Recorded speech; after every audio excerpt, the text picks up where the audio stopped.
I started my professional life as a researcher in Japan, but very quickly I got into the financial industry, and I've been managing technology ever since.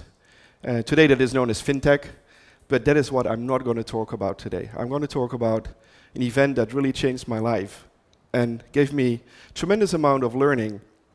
And today I want to share some of that learning with you, but I also want to share that in the context of Japan, because I think that some of these learnings I went through are extremely useful outside of the context of what I've been doing for the last 5 years. So today I want to talk about the 7 lucky gods of SAFECAST. And in order to talk about the 7 lucky gods of SAFECAST, first I have to explain to you what is SAFECAST. Well, SAFECAST started more than 5 years ago when the big Tohoku earthquake hit Japan. At that time I was in Tokyo, and my wife is from Ishinomaki in Miyagi Prefecture, and we were obviously immediately very concerned what was happening with our dear and loved ones. And the next day after the earthquake, when we were thinking about what can we do, how can we help our family, the Fukushima Disaster happened. And Fukushima is in between Tokyo and Ishinomaki. So it became my immediate focal point. As it obstructed me from doing something useful, I decided to do something about Fukushima Daiichi's problem. And what was the problem? The problem that happened was, as you all know, the actual accident and what happened, but the real problem for me personally was what is going to happen to our lives. I had a family, I have a family, a young daughter. What do I do? And in order to make a decision, you need data. You need to know what is happening. And this is from NHK News in April 2011, telling us what the radiation levels are in Japan. I'm not going to comment too much on what they mean, but the only commentary I will make is if you look carefully, there is no measurement for Fukushima, nothing. And that's where the accident is. And the rest of the data didn't mean anything to me. And I said, what is happening? Should I move away? What should I do? So the real problem was no data. No data means that you can't make a logical decision. You can panic, you can make a wrong decision, you don't know what needs to be done. So some of my good beloved friends, one of them is Joe Ito, as some of you may know, another friend, Sean Bonner, we basically got on a Skype conversation and we started to talk about what do we do. And first thing we did is we looked around for data on the internet and maybe we could share that. We didn't find any data that was useful, so we gave up on that idea. And the next idea we had is okay, let's do crowdsourcing. Let's buy lots of Geiger counters, give them to lots of people, have them collect the data, and then we'll take that data and we'll tell everybody what is happening. That was a great idea, except that there were no Geiger counters after 24 hours. All the Geiger counters in the world sold out, and there was no way we could get all the hundreds of Geiger counters that we needed for the plan. So, oh my God, what do we do? And the key thing is time is ticking. Okay, please understand, this is all happening in the first days after the accident. We have to make a decision. What do we do? Or what's going to happen to our lives? So there was not much time. So what happened is that Joey, Sean, we all started to call our friends and people we knew to see, can we put as many people as possible on this problem? How do we measure the radiation if we don't have enough Geiger counters? So we had a 24-hour continuous Skype call, and we decided to do something. We said, whatever it is, we're going to do something. And what happened is we got duct tape. Duct tape is always good to do something. And what did we do with this duct tape? What we did is we had a few Geiger counters that were donated to us. We had maybe 2-3 Geiger counters at that time. And with 2-3 Geiger counters, how can you measure, in Japan there's 1.2 million kilometers of road to be measured. So what we did is we said, okay, we'll take a Geiger counter, we tape the Geiger counter on the outside of a car window, and we find a volunteer, and this is a person that was a volunteer. He was driving up trucks with food for Second Harvest to Kesanuma, and I asked him, can you take the Geiger counter and take your iPhone and take pictures of the Geiger counter as you're driving upwards? The iPhone will keep a location through GPS, so we get an idea of what levels are where. And it worked. So this was the first kind of radiation map we got. There was no values on it, but you could click on this thing, and you could see the picture of the Geiger counter, and it will tell you what it was. And we immediately knew that in Fukushima Prefecture, the levels were way, way higher than they were in Tokyo. So we knew what we kind of were, that we had a mission to do. There was something to be measured. So, of course, by the time we had lots of smart people in the room, and the idea was, can we automate this thing? So what we did is we took a computer, we put the Geiger counter in a waterproof box, and there was a USB cable, and we put a program on it so that every 5 seconds, what Dave Kell was doing with the truck, we could do this every 5 seconds automatically. And we put it on a car, and then myself and heroic friends, we all drove up to Fukushima, and we started to measure. And it worked. We built this thing literally in 1 week's time. Nobody had any experience building this before, but we had tremendous amount of focus because time was ticking. Initially, we drove up ourselves from Tokyo up to Fukushima. We did it many times, but it was not very, we were never going to reach our goal. So what we did is we removed the computer and we put everything on a small little Arduino computer board so we can put it all in the same case. And then the idea was, let's give it away to people in Fukushima that want to do the same thing. And that worked really well. We already had built up quite a network by that time, and we were able to find people. This is Brett Waterman in Iwaki City. This is his very cute little car. And together with a friend, Yamadera-san, they teamed up, and they started to measure Iwaki City as the first volunteers outside of the team that we had built up. And they were very meticulous, and they started to measure every single street. Everything, anything they wanted to measure, they started to measure that. That went very well. We built many of those, what we call bigaigis. It stands for Bento Geiger Counter System because it looked a little bit like Japanese bento box. We built many of those bigaigis by hand.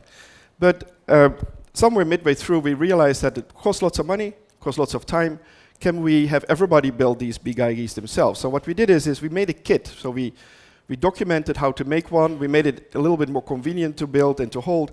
And this is the bigaigi Nano that came out. This was done about 4 years ago and went through lots of iterations, but this is what we currently use. I want to actually pass this along. This is not a clock, it's not a bomb, it's a Geiger counter, so please pass it along. So we started to make kits. People we did workshops, people start buying the parts for the kits, they start building the bigaigis themselves. And this is actually a workshop we did here in ICE Japan with Jun Yamadera. These are volunteers in Fukushima Prefecture building their own bigaigi systems. And we did many of these workshops. And through that, we got many, many more people to measure. This is the map of Japan, and you see this kind of blue, and you see colors in the middle. We basically finished our goal of measuring every single street in Japan. And we did that because people far away and near Fukushima, they all didn't know what was happening. The Japanese government only measured inside the exclusion zone. They did very limited measurements outside in Fukushima and nothing beyond Fukushima Prefecture. But we had people all the way beyond Tokyo, beyond Ishinomaki worry about it. So we said, we measure everything. And all the volunteers of SAFECAST together, it became a movement, in other words, they all teamed up to do this. And today you can download an app on your iPhone for free, and you can, wherever you are in Japan, you will see the level of radiation that SAFECAST has measured there.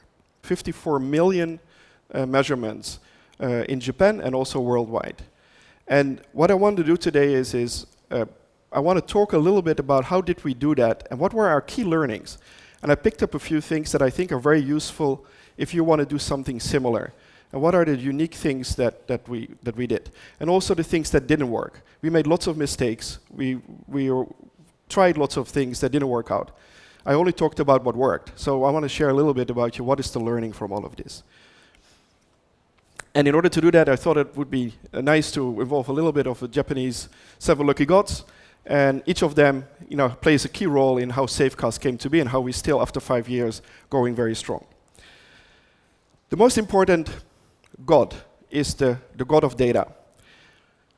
We are an organization that claims to be pro-data. And what does that mean? That means that we focus as data as our only sole goal. So SAFECAST, we started as a reaction to the Fukushima Daiichi problem, but from day one we were very clear that this is all about data. Data is the common language when we want to talk about the environment. without data, it is bias, it is politics. It is, for citizens, very hard to understand what is really happening. Is it really bad? Is it really good? We don't know. So data creates a baseline. It is also the right to know. We as citizens want to know what is happening. It is not a government's obligation to keep us from the data. It's the obligation to know what is happening. Data also removes bias. Facts and figures is how science is done. Data also creates action. Once you know what the reality is, you can do the right thing. And to illustrate the importance of that, I want to show a very well-known chart for some of you who are from Fukushima Prefecture. You probably may not even want to see this anymore, but what happened was shortly after the accident, the government pronounced a 20-kilometer exclusion zone, and people were evacuated from there. After we measured ourselves, and we started to measure everywhere, it became very clear that the 20-kilometer had no real relationship between the areas that were affected by the fallout. And this is the redrawn evacuation zone where you can see that it stretches all the way to Itato village, etc. The reality of this is where if we had known all of this when the accident was happening, if we had the technology in place to measure that right away, the evacuation would have been very different. People that were evacuated in areas that were not affected would not have to be evacuated. People that were evacuated from areas that were relatively low were actually evacuated to areas that were higher. People that were in areas that were high were not evacuated. So the importance of data 5 years ago, if we would have that data, the whole thing would have been very, very different. But you will say, okay, that's 5 years ago. What about today? This is an article. This is about a house that was built on top of a nuclear waste place where people had used decontamination. They brought the stuff into a location. They didn't know it was stored there anymore, and they built a house on top of it. So even today, after 5 years, we're still struggling with how do we know what happened. And that brings me to the second God. The second God is the God of always open. Always open. If we have data, it is worth nothing unless we publish it. So whatever we do, we make it open. This is a very powerful concept. And if you think about open, what does that mean for SAFECAST? Well, what we did is we say whatever we do, we publish it. Whatever we make, whatever we think, it is always open. So it's a very open project. Sometimes it's very scary to be open because you will say something, everybody will know about it. We have discussion groups and all these things. Whatever we do in the organization, it is public. What we also did is we had the data and we used new mechanisms to publish the data, and these mechanisms are very useful. You may know there is copyright. Copyright is very restrictive. It doesn't allow you to say what you can or cannot do. We use Creative Commons frameworks to control the data. The data is published on what's called Creative Commons 0, which is same as public domain. Anybody can download their data. You don't have to give any attribution to SAFECAST. You can do anything you like with the data, commercial, non-commercial, artists, whatever, you can do something with the data. This is very fundamental thing. And that's why when we were looking at the guy dancing on the field, I think this is the equivalent of that. If you make data open, more and more people will come, and once more people come, more and more people come. We also use attribution licenses, and we use BSD and MIT licenses for hardware and software. All our hardware and software we make is open. People can copy it, you can do anything you like with it, as long as you attribute to it. So this is a very powerful way to create communities and to create involvement, because you allow people to come in. It's also great because people come in and see what you have done, and they'll make it better. They will say, oh wow, there's a bug here, can I fix this, or can you do that? Very powerful thing. The third chord is the God of deploy or die. And this is not about suicide, this is about philosophy. And I think we already had in a few of the talks today, the same thing came out. This is about doing before thinking. This is a very important concept. This is about getting things done. So when we were putting the Geiger counters on the cars, we had no clue what we were doing. We were very passionate about it. We knew we had limited time, and we thought this may work. But we didn't think beyond that. We first built it, we put it on the car, we drove around, and then we saw does it work or does it not work. So this philosophy is the most important idea behind innovation. Joe Ito, who is our co-founder, but also works at MIT Media Lab as the director, he made a very profound statement a couple of years ago. He said, to innovate, you need to reduce the cost of failure. What does that mean? It means that you have to have lots of failure to innovate. First of all, you have to make lots of mistakes. In Japan, making mistakes is a little bit difficult to talk about, but you need to get good at it. And you need to do it fast too, so you reduce the cost. You fail a lot because from failure comes the insight. And from the insight comes innovation, and that makes things new. That is where it is. If you don't fail, if you have fear for failure, all these things, it's going to be very difficult to innovate. I want to move on to the God of do-it-yourself. This is a very interesting insight. I think I asked the big Geiger counter to be passed around, and that is actually what most of the volunteers SAFECAST join. They build that themselves. And why is that so?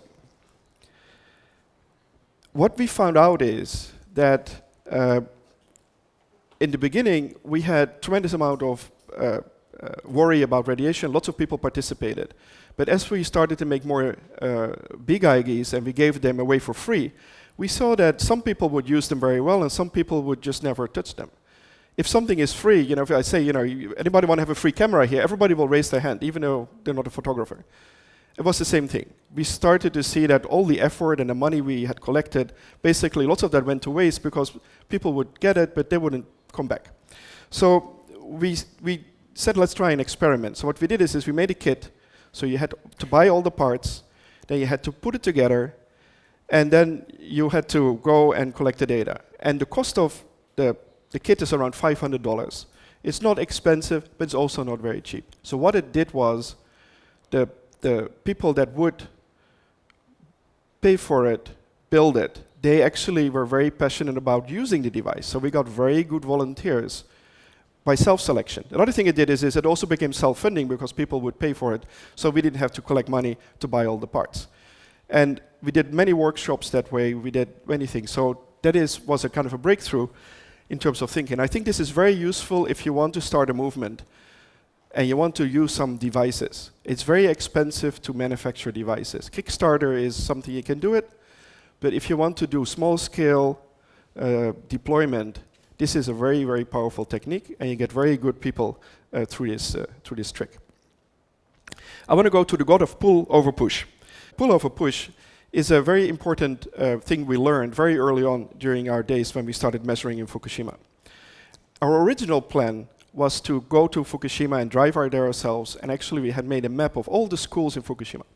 And the idea was to drive from one school to the other school. The logic was very simple. Schools are in the center of the community, and if we just do all these 1,000 schools, then we have kind of covered quite a lot of ground. But we had not realized that by doing so, we would create a stigmatization around schools and why only schools and etc. But more importantly, we didn't really know where to measure. So we were kind of trying to be tyrannic and say we're going to decide where we're going to measure. And we flipped that around, and what we did is that we're not going to decide where we're going to measure. We're just going to have whoever wants to measure starts where they want to measure. So we turn it around, and this is the power of pull. The power of pull is that all our volunteers do not get any instructions from anybody where to measure. They measure exactly where they want to measure, and that is where the worry is. If nobody wants to measure, there is no SAFECAST. So that was the fundamental idea, and this was very useful because suddenly we didn't have to think about where to measure. People would pull in the information, pull in the devices, and they would start measuring. This is an example of what it did. We started in Japan, and we now have lots of volunteers in Europe and US specifically. We have data from over 70 countries. We have about 1,000 of these big IGs in the world right now measuring data. Every month we get about 2 million new measurements in our database, and that speed is increasing continuously. Very powerful concept, the power of pull. It would never have happened if we would have tried to make the devices and give them away for free. The next God is the God of Anti Disciplinary. This is very interesting, and this is something I learned from Joe Ito as a concept, and it is something that doesn't come naturally to most of us. All of us are trained as professionals. We are trained in one skill, and we are supposed to be good at that.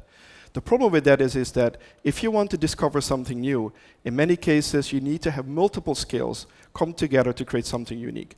Increasingly our lives are complex. Increasingly it's a mashup of different things that make things. The mobile phone you have in your pocket is not technology. It has ecosystem, it has applications, it has lots of things around it. You can't create that if you are an electrical engineer or a computer engineer. So what that means is that when we work in SAFECAST, we have, of course, people that are scientifically oriented, but we also have artists. we have designers, we have engineers. So this kind of mashup of skills creates unique solutions. Our bigaigis have a very specific design.